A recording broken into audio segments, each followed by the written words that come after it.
بسم اللہ الرحمن الرحیم۔ ناظرین محترم، السلام علیکم ورحمۃ اللہ وبرکاتہ۔ یزید کیسا شخص تھا؟ یزید انتہائی بدبخت شخص تھا، یہ فاسق تھا، گناہ گار تھا۔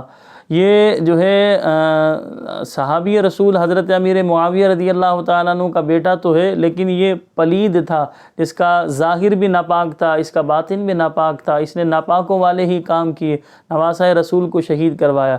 جب بعض لوگ اسے ادب سے اس کا نام لیتے ہیں کہ امیر المومنین اور شہزادہ، تو لہٰذا یہ امیر المومنین نہیں تھا، یہ شہزادہ نہیں تھا، یہ تو بدبخت شخص تھا، یہ فاسق تھا، یہ گناہ گار تھا، ملعون شخص تھا۔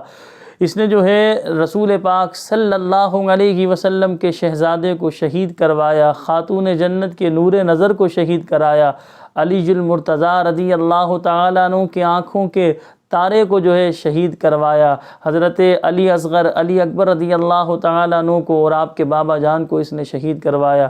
تو یہ کوئی نیک پارسا شخص نہیں تھا، بلکہ گناہ گار تھا، بدبخت شخص تھا۔ اس پر جتنی ملامت کی جائے کم ہے۔ اس نے نبی علیہ الصلاۃ والسلام کے نواسے کو شہید کروایا، اور ہمارا موقف یہی ہے کہ جو لوگ امیر المومنین سے کہتے ہیں انہیں توبہ کرنی چاہیے، اور ہم تو یہ دعا مانگتے ہیں، یا اللہ ہم امام حسین رضی اللہ تعالیٰ عنہ سے محبت کرتے ہیں، ہمارا حشر امام حسین رضی اللہ تعالیٰ عنہ کے ساتھ کرنا، اور جو یزید کے حامی ہیں، یزید سے محبت کرنے والے، اللہ ان کا حشر یزید کے ساتھ ہی کرنا۔ تو لہٰذا ہمیں تو فخر ہے اپنے امام پر، امام حسین رضی اللہ تعالیٰ عنہ پر۔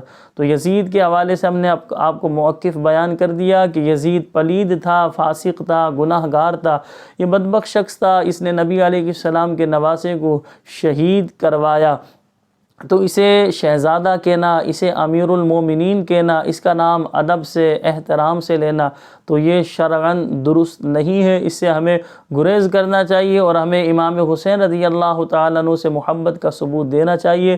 مجھے اپنی دعاؤں میں یاد رکھیے گا، اور پھر میں یہی کہوں گا، یا اللہ ہمارا حشر امام حسین کے ساتھ فرمانا، اور جو یزید کے حامی ہیں ان کا حشر مولا یزید کے ساتھ ہی فرمانا۔ السلام علیکم ورحمۃ اللہ وبرکاتہ۔